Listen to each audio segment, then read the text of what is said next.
రాయలసీమ రాజకీయాలు ఇప్పుడు ఉమ్మడి కడప జిల్లా ఎమ్మెల్సీ సీటు హాట్ టాపిక్గా మారింది. అధినేత చంద్రబాబు నాయుడు గతంలో ఇచ్చిన హామీలు ఒకవైపు, సామాజిక సమీకరణాలు మరోవైపు. దీంతో ఎమ్మెల్సీ రేసు ఆసక్తికరంగా మారింది.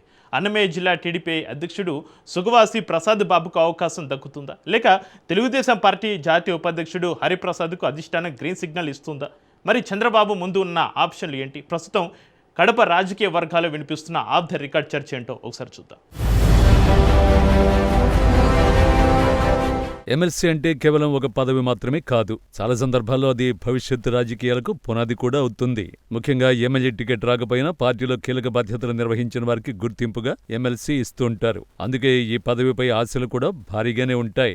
ఉమ్మడి కడప జిల్లా రాజకీయాలు ఎప్పటినుంచో ప్రత్యేకమే. ఇక్కడి ప్రతి నిర్ణయం రాజకీయంగా పెద్ద సందేశాన్ని ఇస్తుందని విశ్లేషకులు చెబుతూ ఉంటారు. అందుకే ఈసారి ఎమ్మెల్సీ ఎవరికి దక్కుతుందన్న అంశం జిల్లా రాజకీయాల్లో హాట్ టాపిక్ గా మారింది. కూటమి ప్రభుత్వం అధికారంలోకి వచ్చిన తర్వాత నామినేటెడ్ పదవులు, ఎమ్మెల్సీ స్థానాల భర్తీపై కసరత్తు వేగం పుంజుకుంది. ఇప్పటికే పలువురు ఆశావహులు లాబియింగ్ ముమ్మరం చేసిన వేళ ఉమ్మడి కడప జిల్లా ఎమ్మెల్సీ స్థానం ఇప్పుడు రాజకీయంగా హాట్ టాపిక్ గా మారింది. ఈ నేపథ్యంలో ఎమ్మెల్సీ స్థానం ఎవరికి దక్కుతుందనే రాజకీయ చర్చలు జోరందుకున్నాయి. గత ఎన్నికల సమయంలో అధినేత చంద్రబాబు నాయుడు ఇచ్చిన హామీలు, ప్రస్తుత రాజకీయ అవసరాలు, సామాజిక సమీకరణాలు ఇవన్నీ కలిసి ఎమ్మెల్సీ రేసును మరింత ఆసక్తికరంగా మార్చాయి. ప్రస్తుతం ఎమ్మెల్సీ రేసులో ప్రధానంగా రెండు పేర్లు వినిపిస్తున్నాయి.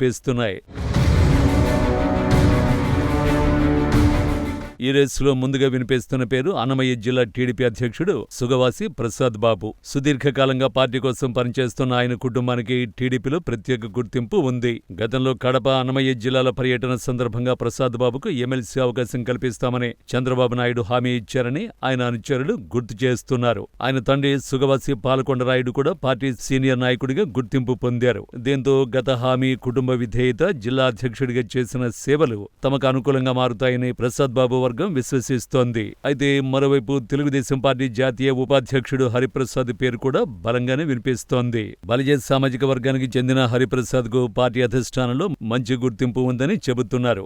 ఉమ్మడి కడప జిల్లాలో బలిజ సామాజిక వర్గం ప్రభావం గణనీయంగా ఉండడంతో ఈసారి ఆ వర్గానికి ఎమ్మెల్సీ ఇవ్వాలనే వాదన బలపడుతోంది. జాతీయ స్థాయిలో పార్టీ బాధ్యతలు నిర్వహిస్తున్న హరిప్రసాద్ కు అధిష్టానంతో ఉన్న సన్నిహిత సంబంధాలు కూడా ఆయనకు కలిసి వచ్చే అంశంగా రాజకీయ వర్గాలు విశ్లేషిస్తున్నాయి. ప్రస్తుతం ఇద్దరు నేతలకు పార్టీ అధిష్టానం వద్ద సమాన ప్రాధాన్యం ఉన్నట్లు ప్రచారం సాగుతోంది.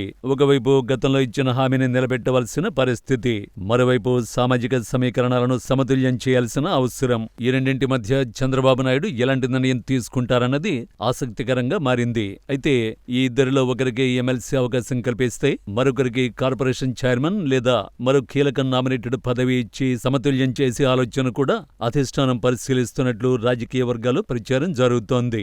మరోవైపు చివరి నిమిషంలో కొత్త పేరు తెరపైకి వచ్చే అవకాశాన్ని కూడా కొట్టిపారేయలేమని పార్టీ వర్గాలు అభిప్రాయపడుతున్నాయి. చివరి వరకు ఒక పేరుపై ప్రచారం జరిగిన ప్రకటన మాత్రం మరో పేరుతో వచ్చిన సందర్భాలు గతంలో ఉన్నాయి. అందుకే ఈసారి కూడా చివరి నిమిషంలో ఏమైనా జరగచ్చనే అభిప్రాయాలు వినిపిస్తున్నాయి. దీంతో అధిష్టానం నిర్ణయంపైన ఇప్పుడు అందరి దృష్టి నెలకొంది.